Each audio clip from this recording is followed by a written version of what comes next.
They like shook you. Shook me awake, or tried to shake me awake, and didn't happen. What if a fire is in your apartment and someone needs to wake you up? What's the game plan? The game plan is I die peacefully in my sleep.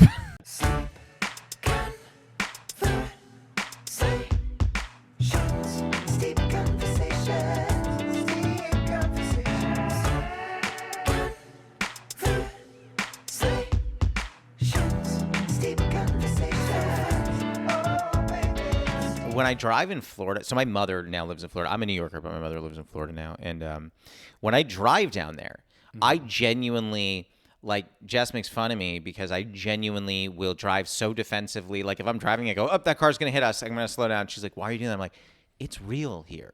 Like, these cars will hit you. I saw an old person pull in and turn left on a right only there was a barrier. Like, this was not you couldn't cross onto the left lane. Yeah. It was right on, just turned left. Yeah. I mean, why not? It's Florida. Well, it's either an old person or it's a Florida man. So you have to look out for both of those people. Have you spent time in Florida? You're not from Florida, no? No. I've visited several times for like soccer tournaments and family friends. And soccer tournaments? Where are you from? I'm from Northern California, but I played for like a hyper-competitive club. So there was like... So there's like the recreational level, and then there's like the next level up, which at the time we called like Class 3, which is where you have to try out, but it's not that competitive. You're just playing locally. Yeah. And then there's the Class 1 above that, which you have to try out, and you're traveling more. And then above that was this sort of extracurricular thing called Super Y League. I think it's basically become like the step below MLS called USL. It's kind of morphed into that. So you were good. I was the 19th man on this 19-man team. I was pretty good at a couple of things. I had endurance. I could run forever. Yeah. Because I was trying to, kind of outgrow my asthma, so I got better at long distance running. Yeah. And I was good at defense. So the guy who was like the right forward or the center forward, the guy who like would wear gold shoes and bleach blonde hair, but it was short and he still had a headband. That asshole. I know exactly what you're talking about. I wish it were me. I marked him. Okay. On the field. So my goal was to make his life awful. Never get the ball, never get a shot off. And I couldn't run faster than him on a sprint, but I could keep up with him for the whole game. Yeah. So that was kind of my plan, my, MO on the field. And I'm going to chase that down. Before I do want to get to the tea we're drinking today. Oh, yeah, totally. So the tea that we're drinking today is Bird and Blend's Cherry Bakewell. Yeah. Cheers to you, my good man. This is a white tea. It is subtle. I've had it. I love it. And it brews at 175 for 3 minutes. What did you think? I like it. I mean, it's not terribly bold, and which I think I'm appreciating for where we are in the day. Like, I it's a little later in the day, and I usually want something bold to like kind of get me going. I'm more of like a English breakfast, green tea kind of person in the morning. I'm not fancy, and then I sometimes I find myself needing more and more caffeine as I get older. But like chai for the afternoon. So more black tea, yeah, okay, yeah. And I mean I don't know. I don't want to crash, and all the jobs that I do, I have to be like 100% on for. What are the jobs? Well, just for stand up, of course, you got to be 100% in. Yeah. I try not to have like, I'm not taking like English breakfast at 7 p.m. before I go do a set. I can't. I'll be up all night, but I am sensitive to caffeine still. But I also tutor kids, and I talk about it in the special. But like I can't be half-assing, tutoring. So let me ask you that, because obviously I've seen you do stand-up. Like I've known you for a fair bit now, and I think you're great, by the way. And by the way, I wanted to point out, if you go back and listen to the episodes, I don't say that to everybody. I just want to be clear about that. Let the record show. Yeah, sometimes I do this. Josh is selective. Sometimes I go, obviously I've known you, I've seen you do stand-up, so talk to me about, and then I'll skip past that little section. Oh, wow. I know, I'm sly. But I was going to say, from my memory, and obviously I don't have your sets memorized, I don't think that you're a dirty comic. But as a result of being a tutor for sometimes middle school students, do you find yourself self-editing your material at all in case like parents find it, kids find it, anything like that? No, I mean, I'm not changing my stand-up just on the off chance that a student finds it, because students have found me on TikTok or Instagram, and sometimes they have like a handle that I can't tell who it is, but if I like were to like investigate the comment or the like or whatever, that indicates like, did that guy tutor me? Like, I had one comment that was like, and I was like, oh, that's, that person I tutored 5 years ago or whatever. Yeah, like they're in college and they're doing okay. Or oh my gosh, that's kind of cool though. yeah, I mean, I don't investigate too much the epilogue of our time together, my students and me, because sometimes I have run into that parent of that student I used to tutor. Like one of the first students because I tutored when I was in high school. I volunteered every year to be a tutor because I was good at school. Okay, and I figured, I'd known you. Let me help, because clearly, I wasn't blind. I saw other students in my class struggling, but as a freshman, I kind of understood why people didn't take me up on it, because I think a lot of people would not want their pride would kind of not want them to solicit help from someone younger than them or someone their age. I could see that. Yeah, I buy that. Some people might find it embarrassing. And my high school was super competitive academically. Okay. Like were you in like Marin? No, I lived in Marin when I was in elementary school, and then we moved to the East Bay to this town called Piedmont. I know Piedmont. My sister was teaching very close to Piedmont. Yeah, so the Piedmont schools, Piedmont's a small, wealthy town that used to be part of these villages that make up Oakland, but when Oakland became a city, Piedmont refused, and now Oakland completely surrounds Piedmont. Are you allowed to just refuse? Are you allowed to be like, oh, you guys are doing a city? I'm not in the mood today, so we're just not doing it. I think in the early 1900s you could do that. Why can't we do that now? This sounds like it's off topic, and I swear I'm going to get back to what you were saying. I just want to mention this. So there are rules, okay? As we all know, there are laws, there are rules of cities, right? Right now we're in Venice, California. There are laws, there are rules, okay? Venice is part of Los Angeles. There are rules and laws. I said to a friend the other day, there's a car that keeps parking and very, very up on our where I have to pull out, so I can barely pull out, and it blocks the view of other cars. And I said to my friend, I was like, what if I hypothetically, by the way, this is being recorded, so I'm never going to do this. What if hypothetically I matched the red paint that's painted on the curbs, and I painted some red paint right on that curb to get that car to move back so I can see everything. And my buddy says to me, he goes, you can't do that. There are rules to follow. And I was like, who's going to stop me? You know what I mean? Who's going to come and be like, did this man paint red paint? Yeah. I don't think so.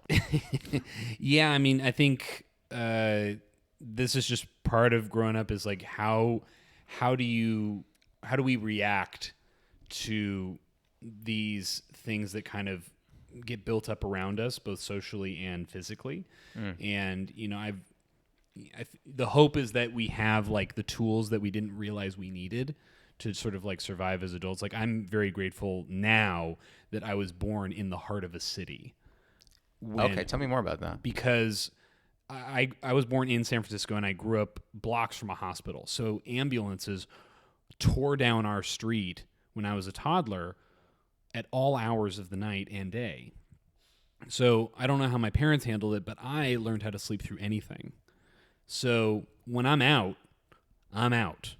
Motorcycle, marching band, axe murderer, fire hits the building. I'm sleeping through all of it. Now, have they all come at once before? Because if they're all there at the same time, I don't know if you'd sleep through that. Because the axe murderer plus the marching band. Yeah,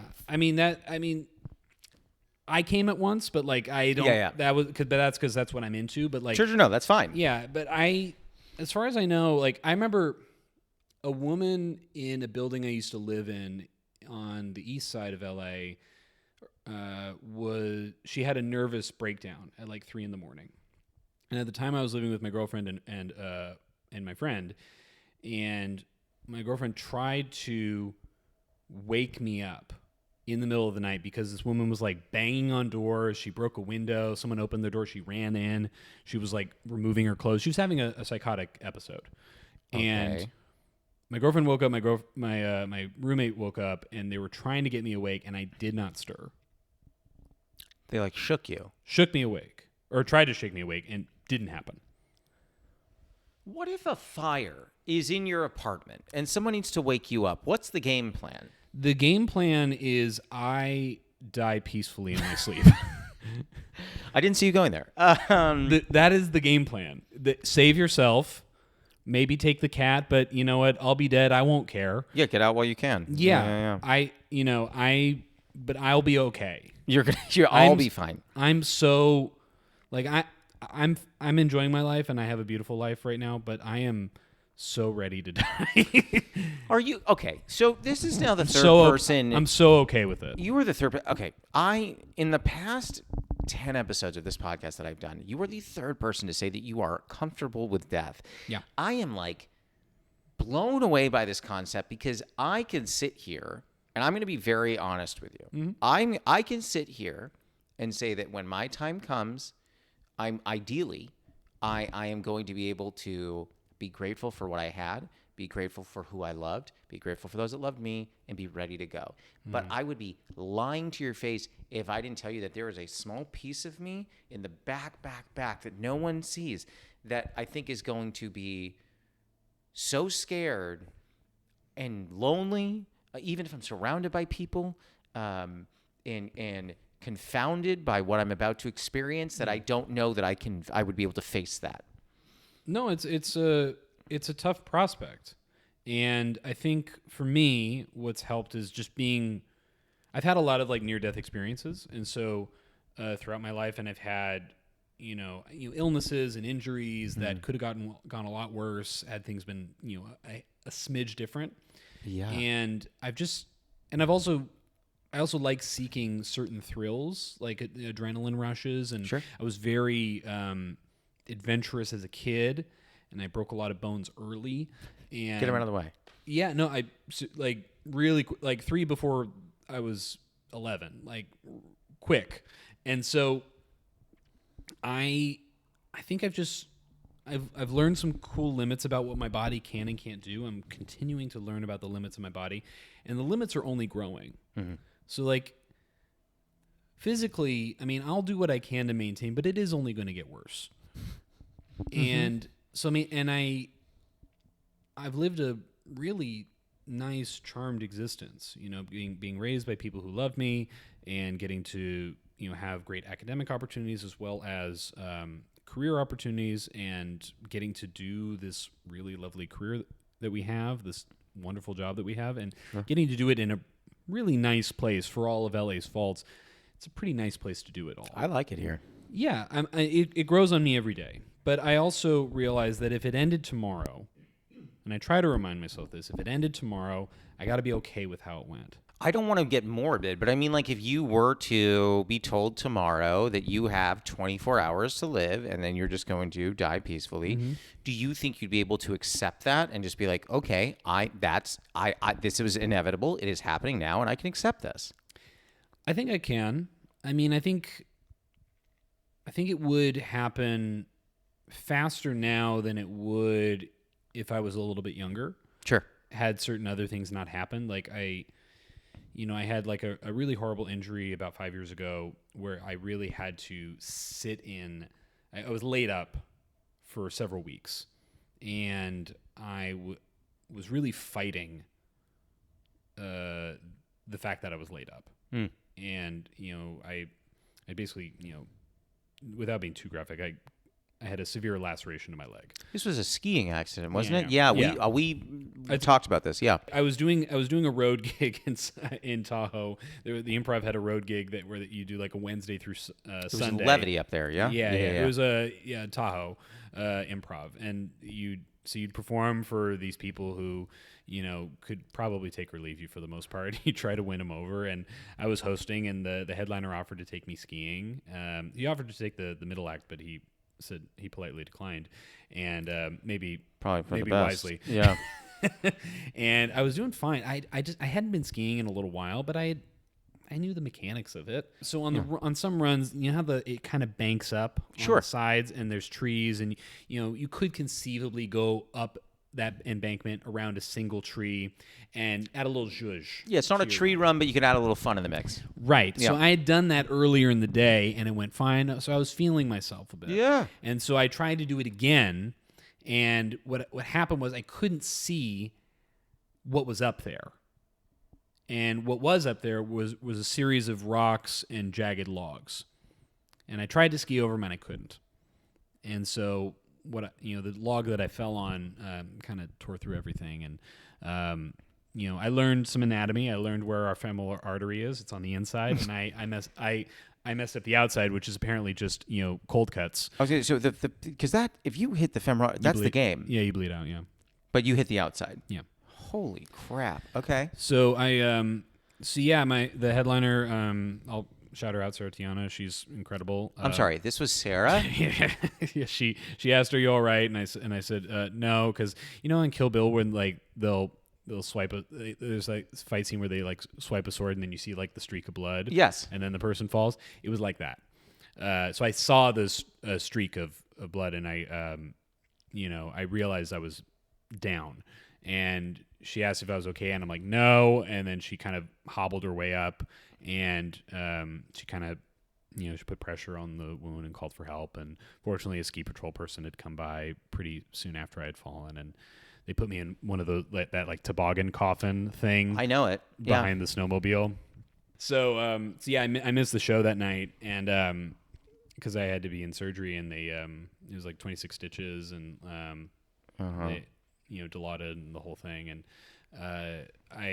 they released me the next day, and I was really hobbled, but I managed to get a taxi home or back to the hotel, and hobbled on stage the next night because I was worried they weren't going to pay me. I'm sorry.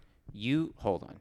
This was a 3-night engagement? It was a 5-night engagement. 5-night engagement. So I performed Wednesday and Thursday, and then I fell on Friday. So I missed Friday, and then I hobbled on stage for Saturday and Sunday. Were you not in massive pain? I was not feeling good. Uh-huh. But my leg was very swollen, and I had crutches, so I kind of leaned on the crutches. But I was basically saving up all my energy for the show. Kind of like we save up our energy for a road gig anyway, but I was really saving all of it up for the gig. But I want to go back to when you were saying you were fighting. You were laid up, obviously, as a result of that. Yeah, I was fighting that, feeling that weak, which I had not felt to that extent before. Yeah. And I remember trying to go to the Comedy Store on the workout night on Monday. I remember trying to get on my crutches to get down to my car and drive to the club. This was maybe a week and a half or 2 weeks after the accident had happened. And I flew up and did Sketchfest the following week after my injury. How did you get on a plane without hurting your leg? If you are injured like that and you call ahead to the airport, or you let them know that you need a wheelchair assist, they'll wheel you through the airport and you're first on the plane. Yeah, but then these seats don't have a lot of leg room. They sit you in the front row. Oh, bulkhead. So, yeah. Mm-hmm. So I'm not in the, I'm going on before military personnel. It was, if you're willing to be injured like that, there are some perks. There are some perks. If you lacerate your leg, there are some perks. If you're willing to see it that way. But I think I was very much willing myself through these scenarios, because I don't think I would do it the same way. Because I think I saw, in stand-up, certain things feel so fleeting, certain opportunities feel so fleeting. What if they never book me for this again? What if they never have me back? What if they never have me at all? Mm-hmm. And then when they do have you, because that Sketchfest that I got into, this was in 2019. It was I'm from San Francisco. It was the first time they had ever accepted me into the festival. Mm-hmm. And there was a part of me that was like, it's taken this long for them to let me into this. I would like to take advantage of it. And of course, the show that they booked me on was in the Arlington Cinema and Draft House, which is all fucking stairs because it's a movie theater. You're like, someone carry me up. I'm going to crush this. I need some arms. Dude, it was, I was a little more used to the crutches by then, and I was able to balance more on my good leg, my right leg got so muscular as a result of and my other leg was, nearly atrophied. So you fought all this, and I want to tie it into the point we were making earlier about being scared of death. Now that you've had more experiences, those things aren't going away.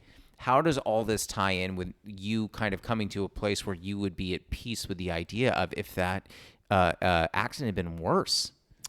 I think the first time that I felt like okay with it all going away, because I used to be a really big worrier as a little kid. I'm still there, so let me know how you get out of it. No, and I do, and sometimes when things don't work out, like it was raining a lot here in LA and the power went out in my building, and I was really frustrated. Mm-hmm. So like I'm not perfect at this, but like I remember there was a significant moment when I was 20. I went skydiving for the first time, and it really helped me let go of certain worries that I had no control over. And it's just been and since then, I've had more and more experiences where I've really gotten to learn the difference between what I have control over and what I don't have control over. And the more I let go of the stuff that's outside my control, the freer I feel. Do you meditate?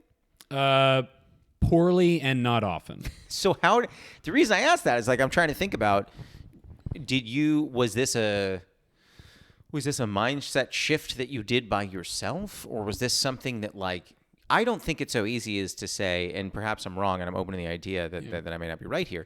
I don't know if it's as easy as to say worrying about the things out of my control takes more away from me than it is additive. So I'm going to let that go, and then it just happens. No, it takes time, and I've had help. I've had mentors who've helped me with it, and I've had like friends and acquaintances who've helped me kind of I've been able to bounce these ideas off of, and it's really helped. But sometimes it's just also watching other people walk through life. You kind of see the more. I mean, comedians we become very observant just by the nature of what we do. But like, I'm sure you've seen those people who are really just like there's like a white knuckling element of trying to like just hold on to this thing, because if I hold on to it, maybe I'll be able to turn this whole ship around. And it's like, it's not going to happen. If it's going to happen, it's going to happen on its own. Yeah, I mean, I used to believe in this idea that I need to keep all these balls in the air. Yeah. And sometimes the velocity that I was able to put under them to keep them up might be less than other times, but I was still trying to keep all those balls in the air. Where I'm at now in my life is more the idea that if you're looking at these balls, and this is not my idea, so anyone who's listening goes, it sounds familiar. This is not mine. I read this and I thought it was worthwhile. You're trying to keep all these balls in the air. It's not as important to keep the balls in the air as it is to understand which of those balls is rubber and which of those balls is glass. Okay. My relationship with my fiance, that ball is glass. That is important. That is not something that I'm going to let drop. Okay, like that's where I am with that. My health is a ball that I'm trying not to let drop. You drop those things chip, right? Whereas stand up, for example, okay, I was asked to do a show that for a variety of reasons, including me feeling a little sick, I turned down. It was a show I really wanted to do. I had not gotten that offer before. I turned it down. It was important for me to understand in that moment that ball is rubber. Mm-hmm. That is not glass. Nothing chips, nothing breaks away from me. My life is not in shambles because I didn't do this. Yeah. That is a rubber ball that is going to, I may drop it, it's going to bounce back. Yeah, it might even be like a squeaky ball. It's like, and like yeah, exactly. Yeah. Exactly. It's or listen, I have two cats. Maybe they'll just swat it away. I don't know, but yeah, oh my God. For those that are listening, Stuart just did. I can't explain it. It's the thing the cats do with balls. It's the Will Ferrell SNL audition where he's doing the cat imitation. He's got the kind of the ball in between his paws. Yeah, and then they made it into a sketch, and I think it was Vince Vaughn, and he's like, no, that's good. That's good. He likes that one, so that's good. We're gonna sell that. I want to keep talking about this, but I know we have to get to the first segment. Are you ready for the Newly Friend game? Sure. So it's the Newly Friend game. It's like the Newlywed game, but we're friends. The way this is going to work is I'm going to ask you a question. You're going to write down your answer. Okay. Don't say it out loud. Got it. And we're going to flip our boards and see if we both got it right, and then we'll do the same or different question for me. I was reading on your website, I told you that earlier, and saw something that made me really happy, which was at your first, I think it was your first show, you met Robin Williams. It was the first paid show I ever did. I met Robin Williams. So given that, Robin Williams is one of the people I admire most in comedy and just career in general. Yeah. So my question for you, and again, don't say it out loud, write it down. What is your favorite Robin Williams movie?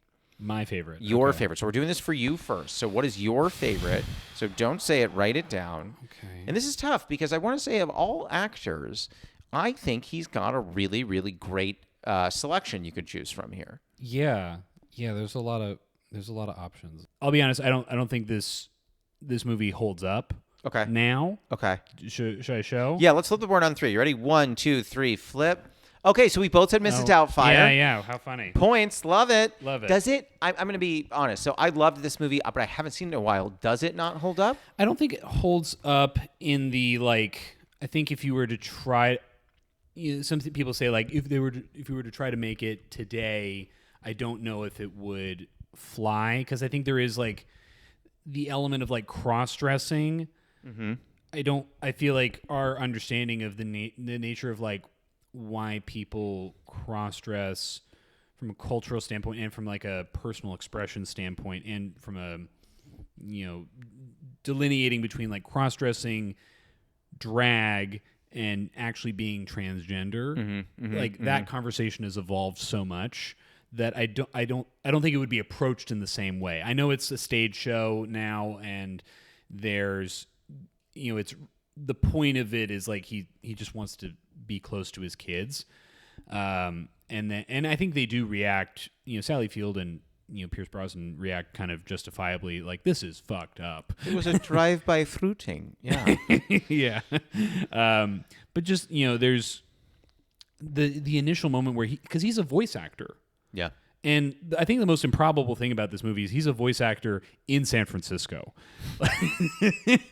He's making this very niche career well outside of where you well, it's not where you need to be, but where it is. He's trying to be Mel Blanc by the Bay. Like it's a really tough sell. It's hard to be Mel Blanc from anywhere, but let alone the Bay. Having worked in this industry to this degree now, and so I think that's the part that feels the least I love that. In a movie that has so many complicated elements to it, your biggest concern is that he's trying to be a voiceover in an expensive city. Yeah. I also use Mrs. Doubtfire as a reference a lot because people will sometimes ask me, can I call you Stu? And I always say, I will always introduce myself as Stuart because I don't see myself as a Stu. Sure. Because when I think of Stu, I think of Pierce Brosnan's character, whose name is Stu. Wow. And I'm like, I'm not that. No. I'm not Mr. Steal Your Girl in the 90s. Stu. That's Stu. I think he's Mr. Steal Your Girl right now. Pierce Brosnan? Yeah, of course. To this day. Yeah. Okay, let's do this one for me, and then we can keep things moving. Same question for me. What is my favorite Robin Williams movie? Your favorite Robin Williams? Yeah, this is gonna be tough because you don't know exactly where my movie tastes go, but you know what? You've gotten to know me a little bit in this conversation. I'm gonna say you might get this. Okay. All right, ready? Flip your board on 3. 1, 2, 3. Flip. Oh. Let me tell you something. Good Will Hunting is in my top 5 of all time, but I wrote down Dead Poets Society. Yes, I mean it's like we see the two serious Robin Williams movies are the ones that we picked. I remember. It was pouring rain, and that's the end of the game. You can put your board down. It was pouring rain. I was born and raised in New York, and it was pouring rain out, and no one wants to leave in the rain. My friends, but none of my friends were going out. I think I was in middle school or maybe a freshman in high school. I don't know. Mm-hmm. And I was like, fine. And this is going to date me. I understand the story. It's not going to make me seem young. That wasn't what I was hoping. Well, I haven't even gotten there yet. You'll see why in a second. Okay. I was like, what should I do? And my parents were like, I don't know. Watch a movie. Keep yourself occupied. And I was like, okay. So I was like, let me go look through the VHS tapes that they have. And that's where the dating comes in. Sure. So I go and I look and I see something called Dead Poets Society, and I don't really like it's some a nondescript picture of a boarding school on the cover. There is like a jacket to the. I think so. I may be making up that memory, but I believe there was. Because I feel like we're pretty close in age. Yeah. I'm 33, almost 34. I'm 37. Yeah, Okay, yeah. so we grew up in a similar time where like I feel like a lot of people's homes that I grew up with, at least, there were a lot of VHS tapes, and a lot of them were just kind of naked. So but ours were mostly without casing. Yeah, and a lot of them were either recorded over, they were something else, and now they're another thing. I remember, my parents just had there was a blank one that was just Meet Me in St. Louis, but I don't know if it was still Meet Me in St. Louis. I was going to say, yeah. I remember my dad came home with a box of VHSs that were, I guess, on clearance from somewhere. That's how it always goes. Who knows? He may have just had a friend who was getting rid of them. Yeah. And the two of the movies that I remember that I think kind of got me interested in just the nature of being funny were Dumb and Dumber and Ferris Bueller's Day Off. I mean, what a convenient to get into your right. And they're great movies, and I think that those both hold up. And it was two movies that I got to see my parents laugh hard at. And I was like, and when you're a kid and you see your parents laugh like that for the first time, I think that creates a seismic shift in one's brain about oh, these people who seem like gods and seem like they can do no wrong or in charge of my day to day, they have this ability to get vulnerable and laugh at something. And so you wanted to be the person who could also bring that out of them. I mean, I just got fascinated by just what made people laugh. Yeah. And it made me fascinated with what made me laugh. And I learned very clearly how different my sense of humor was from my parents. We bonded on those two movies, but on most other things we were in completely different directions. In what sense? Well, just the media that we consumed. I mean, it's just a generational difference. I gravitated towards really odd cartoons like Ren and Stimpy, and sure. I remember, and my brain was just not developed. Mine still isn't. You should get that checked. From what I've heard. But I remember, I don't know if you told jokes at the dinner table to your all family, the time, but most of mine bombed really hard, even at the young age of 7. I remember trying to tell a funny story, and it made me laugh to no end. But my parents honey, that is not funny. They would actually say that's not funny. I know you're really enjoying this, but this is not working. And interesting. I was hamming it up a lot. I was not a ham. I was you were trying to go for a sophisticated. Really, you're so. Let me tell you a good joke about stuffed animals, and they would be like, "That's just not. You're not landing." It's just a story or just something funny that happened at school, and I just couldn't deliver it. So I really had to learn how to be funny. My brother was the naturally funny person. He would just look in different directions and look kind of mischievous, and my parents would be like, "Oh, he's amazing!" Yeah. And you were like, "Listen, I just subverted your expectation with an incredible setup into my punchline." He just smiled. Yeah. But no, that's so interesting. I think I always wanted to do comedy when I was younger. My mother loves telling the story. I said, when she said, "What do you want to be when you grow up?" I said, "A sit-down comic." It's like a stand-up comic, but I like to sit, which is the dumbest thing in the world. But it's a great kid joke. Yeah. As a kid, I was like, nailed it. But she loves telling that. But I went into, I think that the ham part of me brought me into musical theater, which I was adamant about not doing until my sister, when I was a freshman in high school, my sister was like, "Got to try out for the drama club," and I was like, "No." And she's like, "I do it. I'm in the drama club. You should be a part of it." I was like, "No." And she's like, "There are some cute girls there." And I was like, "Cool. So how do I get into this drama club you're talking about?" Yeah. And then auditioned and got into it, and did Guys and Dolls, and all of a sudden was like, "Holy shit, I can ham it up." And people this are is applauding. The place for it. This is the arena for it. This is what you're supposed to do. Mm-hmm. And I was like, well, that is, and I'm getting into it. You know what I mean? Yeah. And it gave me a swagger, and I was like, this is. The theater kids always have a swagger to them. It doesn't always extend beyond where they're rehearsing or where they're doing the show. Mm-hmm. It might not extend to other parts of the school, but if they're in a group together, and it is an insular group in most school environments, those kids could have been the most confident kids in school. Yeah. And I was never really in that world. I was I played music in school and I played soccer year round. So I was say, you played both. You were both. Yeah, I mean it didn't conflict too much. But I wasn't super hardcore into music. I just kind of, I don't know. The family discussions around committing to things were always very you got to commit to a thing. We're not doing a bunch of different horseshit activities. Like, you know, Your parents sound tough, dude. I mean, they're really nice people, but they are tough. But I think it's very funny that this is what we're talking about, because I didn't, this was all very organic, but it makes me think about, I mean, the name of your special is Conditional Love. We're talking about the way that your parents interacted, saying like, hey, like, don't horseshit this, or like, hey, we're going to be candid with you. Like, this isn't funny. What you're doing right now isn't funny. Yeah. I'm sure there's things that I did that did make them Oh, laugh. I'm sure. You had a hit rate, but you remember the bombs. I still do. More. Yeah. I don't think my parents' love is conditional. By the way. I was not trying to imply that. Yeah. But I guess what I was trying to say with all of that is that I think that it is interesting that you are exploring this idea. I haven't had a chance to see the special yet, but I think that you are exploring this idea of conditional love, like, and it does run through a lot of the things we've talked about. Yeah, and I mean, I think a lot more relationships would maybe benefit from recognizing that there are certain conditions. Sure. We see these, movies and TV shows that are geared towards around marriage and, building a family, and like this idea of like, do you promise to love this person unconditionally is usually kind of how the vows play out. And, I think if you do find that person where you're able to do that, then I think that's great. But I think, I don't know if every relationship is like that. And I think if two people are able to agree on certain conditions, then I think having that level of honesty could benefit certain relationships. Is that where within your special did the idea for that title come from?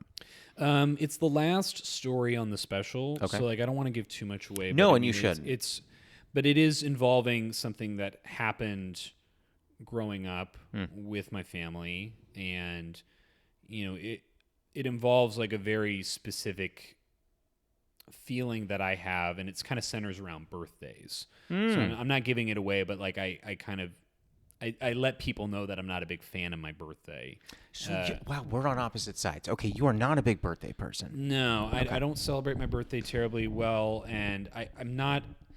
Like I said, I'm not a terribly extroverted person, so the idea of like cultivating like a party experience, like I can organize like a dinner with like 3 friends and my girlfriend. Yeah. That's fine. Yeah. But like, we're going to keep it chill. I don't want people singing happy birthday. Listen, I love my birthday, and I don't want people singing happy birthday. I don't think anyone's loving, unless it's Stevie Wonder's happy birthday, at which point I'm fine with that. Yeah, Black Happy Birthday is way better. Yeah, but so much better. But yeah, I'm not a birthday person, and I kind of explain why I don't like my birthday, and it's mostly because it falls on St. Patrick's Day, which is just like a really terrible holiday. And it's kind of a nothing holiday. I'm embarrassed to say this, and hopefully other people can relate to this. It's March February. Yeah, it's March 17th. March 17th.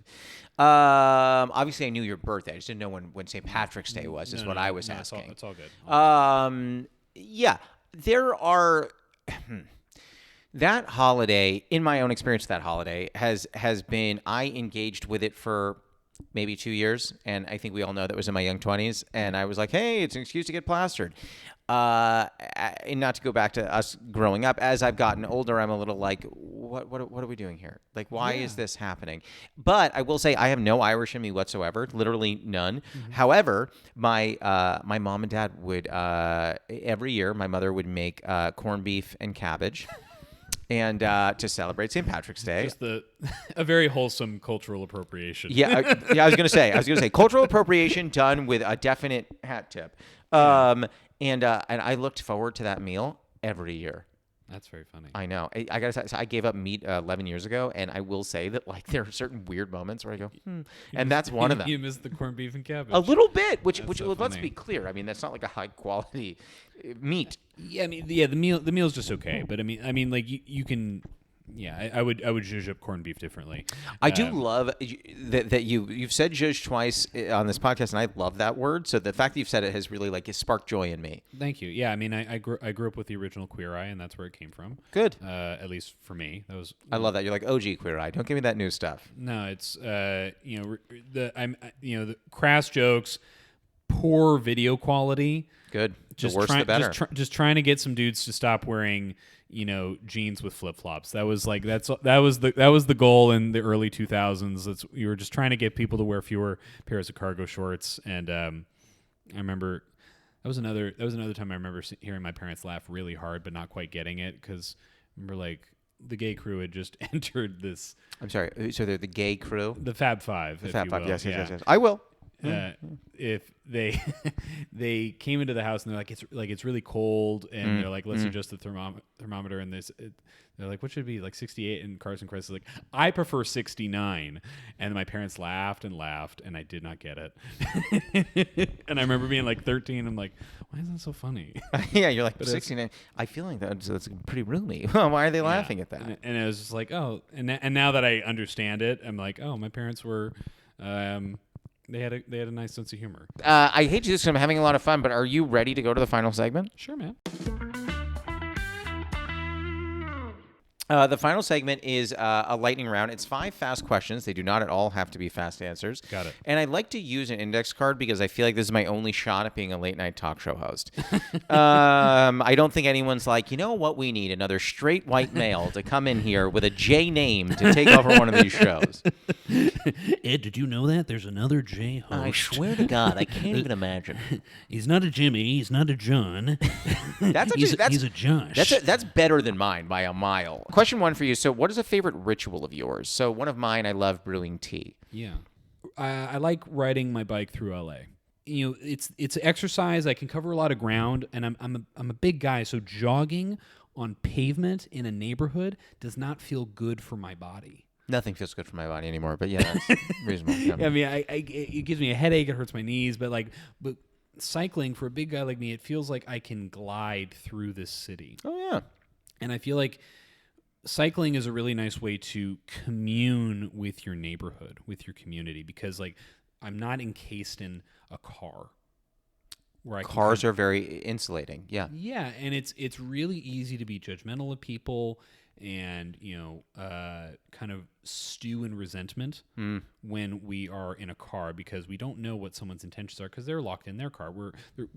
There's 2 encasements of metal that are between us. Sure. But when I'm on a bike, there's nothing encasing me. So if someone cuts me off, I yell at them. I don't yell at people in any other context. But I yell when it's like, hey, I'm here. Yeah. I've had to pat at a car. Yeah. It's like, hey, I'm around. Make some room. We're in a city. Make room for other people that are sharing this road with you. And fortunately, I ride in places where there's a lot of bike lanes, but I ride up. I moved to the west side now, so I'm a little closer to the ocean. Oh, I didn't know you're on the west side. Just moved very recently. Oh. I'm not quite where you are, but I'm in the general area, and I was able to. I can ride out to PCH now. Lovely, yeah, lovely over there. And one day I had just like a couple hours to get some ride time in before I had to do some other stuff, and I was able to ride up PCH for about 15 miles and 15 miles back, and it's I can cover a lot of ground. I feel like I get I can build up my stamina and my wind, and I get to see beautiful landscape that is LA. I love that. Yeah, it's a great answer. Question 2: what is a running bit you have with a friend or partner that makes you laugh? Oh, I have a couple. So do you know Trey Stewart? Yes. So Trey Stewart and I got hired at the Comedy Store around the same time in 2012, and he got fired well before I quit. But he got fired also in 2012. He did. I was kidding. No, it's like 6 months in. But that's Trey's story to tell. My Lord. But anyway, Trey and I, no matter how long it's been since we've seen each other, we're always very surprised to see each other. Where I could have seen him yesterday, and then I'll see him again and be like, "Oh, Trey!" It's like, "Oh, Stuart!" So we're always like a little extra surprised to see each other. And there was a time when he was living in LA where we were seeing each other all the time, and it was like, "Oh," and then that would kind of morph into other things that I would do with other people, especially when I was working at the store. Yeah. so Don Barris is the warm-up act for Kimmel, and he would usually be the person closing out most nights at the Comedy Store, and his female companion Mary Jane who was part of the Ding Dong Show, would be with him at the Comedy Store, and she would always be like, "Hello, Mr. Stewie." And that's just what she called me, Mr. Stewie. And so then other people would call me that, like Earl Skakel would call me Mr. Stewie, and I'd be like, Mr. Skakel. So just kind of giving him his. Love that you got that. Yeah, so I would have those things with different people, and then there was a guy who used to work at the Comedy Store as well, Doc Willis, who was kind of like the senior staff member, because he was older than a lot of us, and he had been working there for longer than most of us. And he was usually the lot guy, and he would call people fam a lot. And Jeffrey Baldinger and I kind of took part of that, and we call each other family. Like we extended out. It's such a Baldinger kind of thing to do. Yeah, so it'll be like family. It's not fam, it's family. Oh my Lord! And we've known each other long enough that he is family. Oh no, I love Baldinger. Yeah, sweet guy. Last time I saw him, I ran into him in December, and I actually kind of had an Trey kind of moment with him. Question 3: what is a controversial opinion that you have? Controversial opinion that I have? I don't know. There's certain laws that I just don't think really matter. Okay, hit me. Like I don't think speed limits matter. I love that opinion. Yeah, I don't. I think if you're not, they told us when we learned how to drive that driving is a privilege. Mm-hmm. Well, if you can't handle that, and all these speed limits, they're designed so that like you're driving slower than you probably could drive, but like I need to be places. I thought you were going to come to some real philosophical point. You go, I just need to be places. I am, that saying like, it's about the journey, not the destination. That is a load of horseshit. I agree. I like being, we have to travel so much for our work, and I have to travel. I have to hit the road tomorrow. Yeah. Yeah. And, anytime I have to travel somewhere, the transit part is the worst part of the journey. The being in a place I love. I love being in different places. But the minute they invent teleportation, I am ditching my car. I am ditching planes. Sign me up. I do not like. I don't care if it leads to some weird kind of cancer that I developed. Kind of the way we didn't realize smoking was bad. They were like, we'll realize that teleportation is bad. Oh, I can already tell you it's probably quite bad when they invent it. Yeah. If we only have like 5 teleportations in us before we get like this weird form of riddled with cancer. Yeah. Yeah, just like full face cancer, like whatever. Yeah. I'll take it. Yeah. If it means I get to like travel to some places that I would not be able to go to otherwise because the journey's too long. I think if we had 5 teleportations in us, I'm the person who would spend hours just being like, okay, but like I could teleport there, but like maybe I shouldn't, but I kind of want, I don't know. Whereas I think there are other people in this world who, if we all just get 5, somebody like, I got really hungry. It was about 2 a.m. and I didn't really want to walk to 7-Eleven, so I just used one of them. I still have 4. They were late to work. Yeah, exactly. I think there are people in this world who are using a teleportation on something so ridiculous. They're literally just like, I didn't want to walk home. There were 3 more blocks to go. I had a lot to drink. I just teleported back. Question 4: have you ever experienced imposter syndrome? And if so, is there one particular moment that really sticks with you? I guess the closest thing to imposter syndrome on like a regular basis is like I don't think I've ever had like a click in comedy. You know how like comedy can get very clicky? Do I know? I've lived it. I mean some people are less aware of these things. And so you seem pretty aware and pretty, clued into these things. But sure. When I started doing comedy, I was 10 years younger than most of the people that were also starting at the same time as me in San Francisco. I was 18 and most of them were 28. Yeah. So I did not have a lot in common with these people, and I was balancing school. So I was not around often because I still kind of gave a shit about school.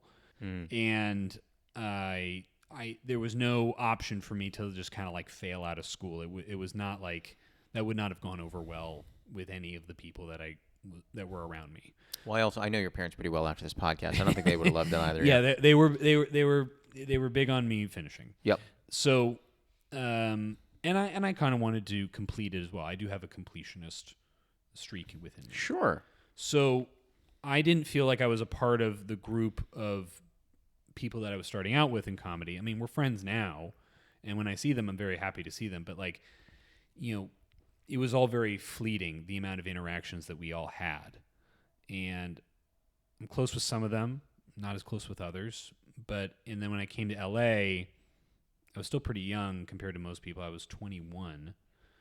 And I got hired at the Comedy Store pretty quickly. And so I was kind of like thrown into this lion's den of, some of the best comics and some of the most acerbic comics. That's the place to find them. Yep. Yeah, and a lot of genuinely wonderful people. But like, it took a while for them to grow on me and for me to grow on them.